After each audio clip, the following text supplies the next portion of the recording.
Setahun lebih COVID-19 menghantam Indonesia, belum diketahui kapan bakal berakhir sebab pergerakan kasus baru terus berfluktuasi.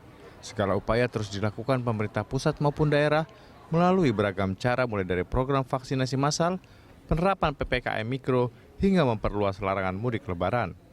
Selain itu, sejumlah kampung tangguh yang diinisiasi Kapolda Metro Jaya Irjen Pol Fadil Imran di wilayah DKI Jakarta juga dibentuk guna meningkatkan kedisiplinan warga menjalankan protokol kesehatan.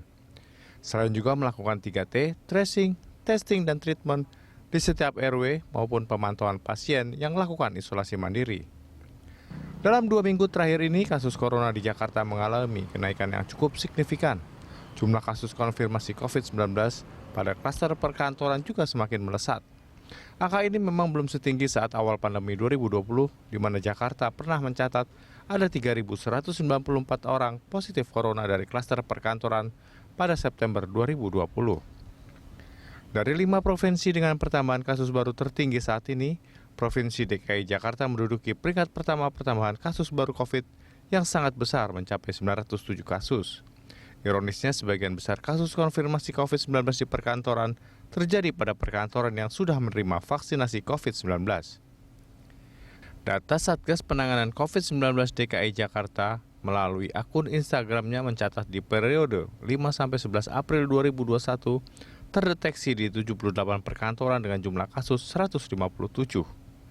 Dan periode 12-18 April 2021, klaster perkantoran yang terdeteksi ada di 177 perkantoran dengan jumlah kasus positif COVID-19 425 kasus. Oleh karena itu, penerapan protokol kesehatan benar-benar mutlak diperlukan dan masyarakat tidak boleh abai dan memandang remeh bahaya COVID-19. Sebab meski sudah mendapatkan vaksinasi, bukan berarti seseorang akan 100% terlindungi dari infeksi COVID-19. Tim Liputan Berita 1.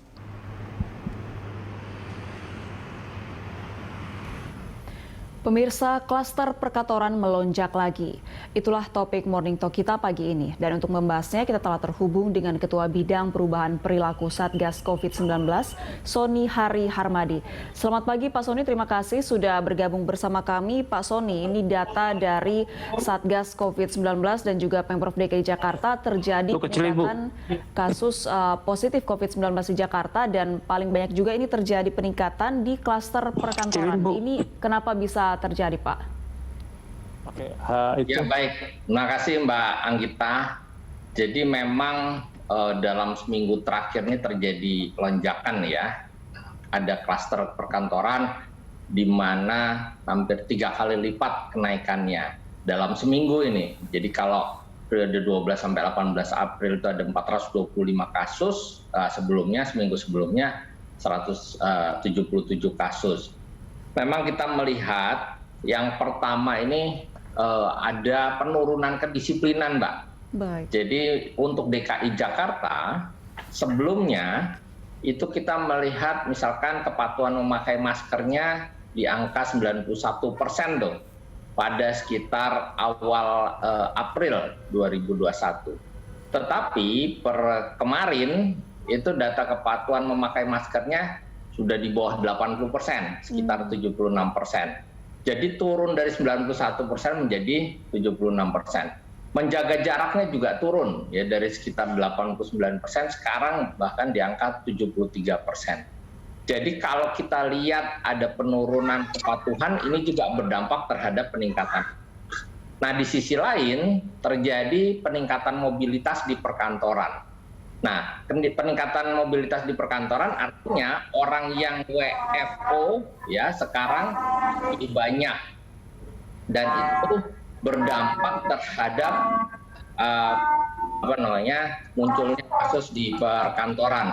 Jadi memang bahayanya kalau perkantoran ini meningkat kasusnya, itu juga berdampak terhadap peningkatan klaster di keluarga.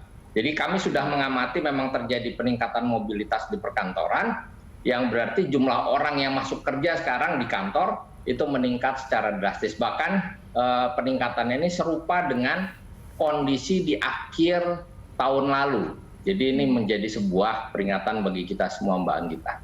Baik, ini sebenarnya apa sih Pak yang menjadi tantangan utama untuk terus menjaga tingkat kedisiplinan masyarakat itu agar tidak abai dalam menjalankan protokol kesehatan?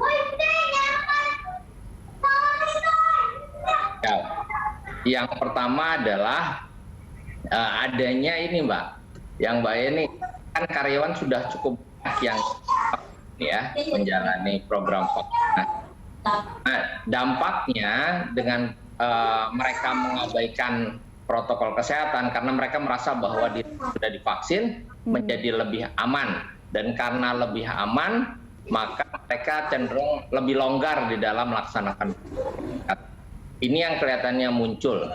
Yang kedua, kalau kita perhatikan peningkatan mobilitas itu selalu diikuti oleh penurunan kepatuhan terhadap protokol kesehatan, dan kalau turun kepatuhannya kasusnya juga meningkat secara drastis. Lalu kemudian ada pandemic fatigue nih Mbak Anggita. Jadi ada kejenuhan di masyarakat. Nah, ini yang perlu diawasi dengan baik, karena pada saat pandemic fatigue terjadi, mereka cenderung masyarakat menjadi terdemotivasi untuk melakukan langkah-langkah perlindungan. Kemudian mereka cenderung mengurangi upaya dalam melindungi dirinya, dan mereka cenderung tidak terlalu khawatir jika tertular. Padahal ini bisa sangat berbahaya. Ya. Ada rasa lelah secara mental karena ketidakpastian kapan pandemi akan berakhir. Kira-kira begitu, Mbak. Baik, adanya euforia dari program vaksinasi yang sedang dijalankan pemerintah juga menjadi salah satu faktor ya Pak. Pak Sony, kita masih akan lanjutkan dialog kita usai jeda. Pemirsa tetaplah bersama kami.